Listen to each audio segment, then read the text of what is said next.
Hi, wonderful Creighton students that do the phone-a-thon. I can't thank you enough for taking this position. First of all, I'm in the development area and work with parents. I'm Diane Stormberg. I'm an alum. I've been at Creighton for 30 years. I've taught in the nursing school, and now I see the importance of fundraising and giving back to the school. And that's exactly what you're doing as students, and how fortunate we are that you've taken on this position to help us with it. What I'd like to do today is help you sense a little bit about where the parent might be coming from when you call them.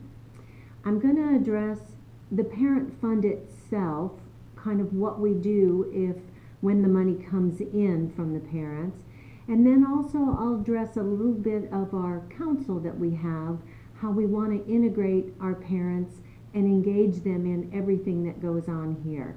Now, as students, you probably don't realize all that happened with your parents. It's a very new program, and our goal is to have parents, both the ones you speak to and your own, involved and loving Creighton and part of the family, but not in your lives, but with other things to do, whether it's philanthropy or events or volunteering, all of that.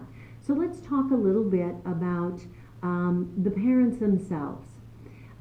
First of all, they've chosen, along with their student, to come here to Creighton. Most, I would say 98% of the time, you reach that parent and they're very pleased with everything that's going on. This is your opportunity, and all of us parents, I'm a parent of a grad now, want to know about the culture. Don't be afraid to share with them. Don't be afraid to highlight what's important to you. Many different parents will be coming from different aspects. Don't be afraid of that conversation. If you don't seem to be getting anywhere, ask them leading questions into what's important to their student here. Where would they like to see some funding or improvement? And that might move you, that softens them a little and moves you into the parent fund. You're calling and asking for money to help get what happens on the day-to-day basis for all the students, for their student and their friends, to improve the campus surroundings. And when I say campus, I'm not talking about landscaping and buildings. It's student life, and it's things that affect all of the students. Some parents will have more capabilities than others to share their gifts, their philanthropy, and others won't. And I think if you hit the right point of, and I'll emphasize this with when I talk to parents about giving, and I talk about an impact on what their student is experiencing, it kind of sends off a light bulb for them of, oh, well, I would love to see a Starbucks in the student center so that they could sit there and study and get more accomplished. I'd like to, make sure the library continues to have everything that the students need. And so that's the key in talking about the parent fund. We're not setting it aside for later on. It's a direct impact which affects their students, their classmates, their friends, while they're here at Creighton. And I would really emphasize that. It is, you'll hear the words unrestricted. It is an unrestricted fund.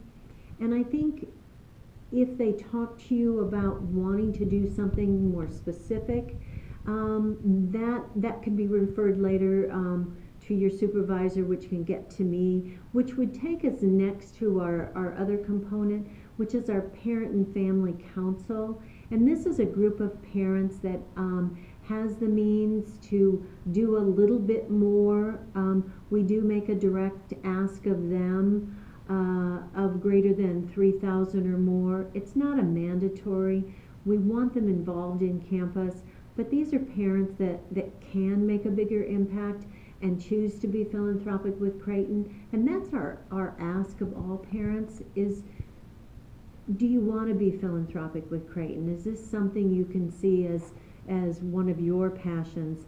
And most of the time it's yes. They've sent their students, their most prized possessions, you guys, to us. And why wouldn't they want to make that environment and their surroundings better? So those are just some of the things that I find get parents interested, keep them involved, and then give them a place on campus with the council to be more philanthropic. So don't be afraid of the parent.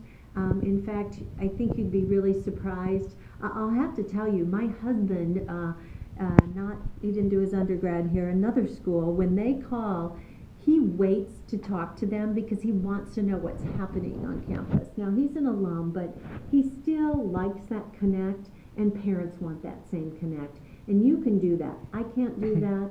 There's nobody else on campus that can do it as well as you can, because you're in the thick of it. You know what's happening, and that's what our parents want. Give them that, engage them, ask for the give back, make sure they understand that gift, the parent fund, and then if there's more opportunity, let's go with that. So Diane, how would you overcome the objection that the parents might already be paying full tuition for those students?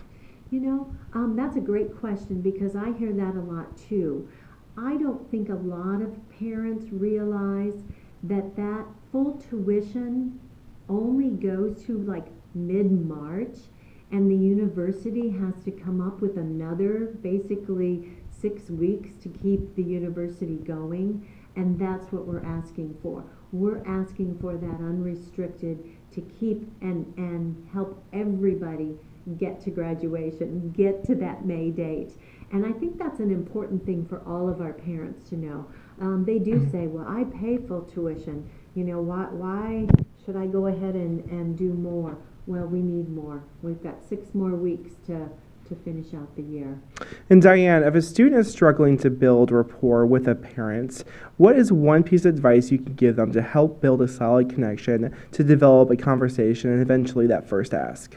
There aren't many parents that don't want to talk about their kids.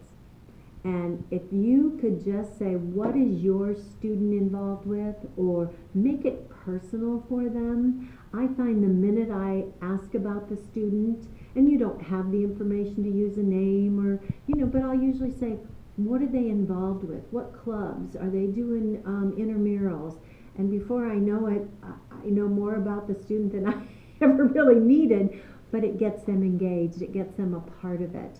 And again, what parent doesn't want to talk about their student, their kids? We all do. So I'd start with that. And one last question, Diane. How would you approach a former parent differently than a current parent when trying to build that rapport and make that first ask as well?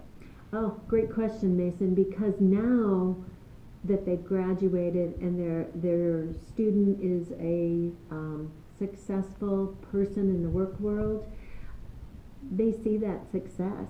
They've seen what Creighton did for them. So that ask is more of a gratitude, a thank you, a give back for what they've accomplished. So we're not asking them then, for what's happening. We're asking them for a thank you gift, a gratitude. Whether they were on scholarship, that give back, that pay it forward. And that's a totally different ask. And parents, when you've got a son or a daughter that is now so successful because of what Creighton did for them and the character they've built, I think that's maybe sometimes a little bit easier ask, because we're all so grateful. I'm grateful to Creighton for what they've done for my kids. So, but that's just a little different twist in that. And I ask, what are you most grateful for? And see what the response is, and that might break the ice. Thanks, Diane. Thank you. Good luck. I know you'll do well.